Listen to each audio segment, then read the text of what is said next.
to take this opportunity to say something to these very hardworking young men from Rodiani, former Rodiani students, going to different universities in the Republic of Kenya.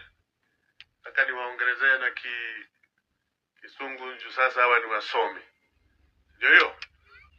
Sasa jameni, kwanza niwashukuru sana, niwapongeze kwa ile kazi ambayo mmefanya kwa miaka 4, mkafaulu katia bidii. You have set a very good example to the rest of your brothers who are still in Form 4, Form 3, grade 11, grade 10. Through your handwork, mukapata, mukahitimu, mukapata grade sawa, and now you have been admitted to different universities in Kenya. I want to assure you, the government of Kenya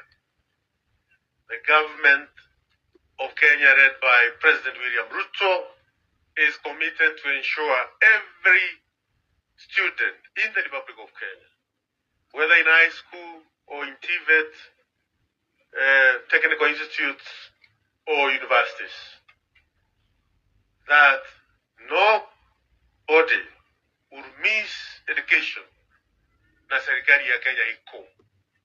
Mtoto wa tajiri na mtoto wa mnyonge. Kwa hivyo serikali imeweka mikakati mingi, and that's why this year budget serikali imeweka 784 billion Kenya shilling ili watoto waweze kusoma vizuri. Kwa hiyo mimi nawaomba jameni, mkifika university mtie bidii. Don't be told by anybody that this degree course is better than the other one. There is no degree course which is better than the other one. You only need to have interest in dental science, in data science, in education, in whichever degree you are doing, whether it is nursing or economics or any degree which you have been admitted in the university. It can take you to the levels which you want to be in your life. You will be given powers to read and to do as to what pertains your training once you finish your degree. And after that, you can go to many other fields in different parts of the world.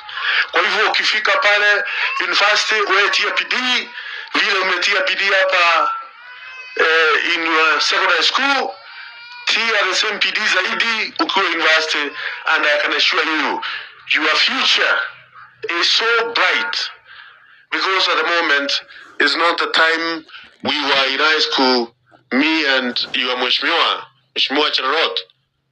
You can work in any part of the world, and you are living, make money, have a beautiful family, support people in your village and your family, na mukae sawa. Kwa hivyo wito wa Mheshimiwa Rais wa Jamhuri ya Kenya ni kwamba serikali iko tayari, imeweka mikakati, imeweka pesa ya kuhakikisha kwamba hakuna mtoto ambaye ataweza kusoma yale masomo anataka kusoma kulingana na uwezo wa huyo mtoto, whether it is secondary school, TVET, university or even basic education pale primary schools. Tuko pamoja jameni?